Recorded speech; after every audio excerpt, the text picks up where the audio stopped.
Ниските плати и лошите услови за работа во текстилната индустрија се главните причини за недостатокот на млада работна сила. Конфекциите постојано бараат работници. Во стручните училишта пак константно се намалува бројот на ученици заинтересирани за оваа струка. Во текстилното училиште во Тетово, паралелка на македонски наставен јазик веќе 10 години нема. На албански јазик пак бројот на ученици се намалува. Отвараме во конкурс една училница по македонски, но немаме пријавување на ученици. Ние се обидуваме да правиме разни активности со кои што ќе ги запознаеме учениците со нашите смерови. Со мали плати, прекувремена работа, лоши услови, состојбата нема да се подобри, велат во синдикатот на текстилни работници.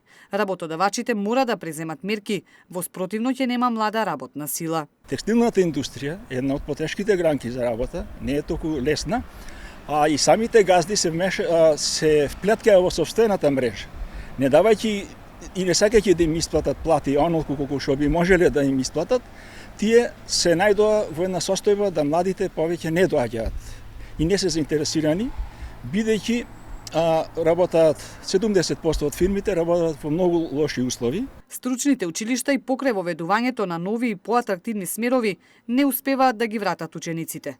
Дури и оние кои завршуваат, ретко работат по струка. Лошата состојба во текстилната индустрија ги тера да бараат други алтернативи или пак иселување во некои од европските држави.